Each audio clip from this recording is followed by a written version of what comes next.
ஆரம்பத்தில் எம்ஜிஆர் அவர்களுக்குமே இந்த மாதிரியான ஒரு விமர்சனம் இருந்தது தான். விஜய் அவர்கள் அரசியலுக்கு வரப்போகிறாங்க அப்படிங்கிறது தெரிஞ்சதுக்கப்புறம் இப்படிலாம் நடக்குங்கிறது அவருக்கு முன்னாடியே தெரிஞ்ச விஷயம் தானே? இல்லைங்க, இல்லை எம்ஜிஆருடைய மனைவி வந்து எங்கேயுமே கம்ப்ளைண்ட் பண்ணல. அவரை எங்கேயுமே அவங்க விவகாரத்து நோட்டீஸ்லாம் அனுப்பலை.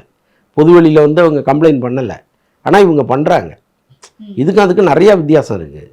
எம்ஜிஆர் வந்து ஜெயலலிதாவும் கல்யாணம் பண்ணிக்கலையா? கல்யாணம் பண்ணல, அவங்களுக்குள்ள ஒரு தொடர்பு இருக்குதுன்னு சொல்லப்பட்டது. அப்போ ஜானகி அம்மாள் பெரிய எதிர்ப்புலாம் தெரிவிக்கலையே. புரியுதா உங்களுக்கு? அதே மாதிரி கலைஞரை சொல்கிறாங்க. கலைஞர் 2 மனைவிகளை வச்சுருந்தார். 2 பேரையுமே வந்து அங்கே எங்கேயுமே பொதுவெளியில் வந்து அவங்க பேசினதே இல்லை. 2 குடும்பத்தையும் அவர் பார்த்துக்கிட்டார். பொதுவெளியில் நீங்கள் எப்போ விவாதமாக மாறுதோ அப்போ நீங்கள் சரியாக இருக்கணுங்கிறது தான்.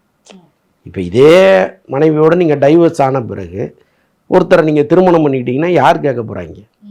ஆனால் அரசியலில் வந்து நான் தூய்மையாக இருக்க போகிறேன்னு நீங்கள் வரும்பொழுது உங்களுடைய வாழ்க்கையில் நீங்கள் தூய்மையாக இருக்கணும்னு மக்கள் எதிர்பார்ப்பாங்க. Ariza shirts and trousers.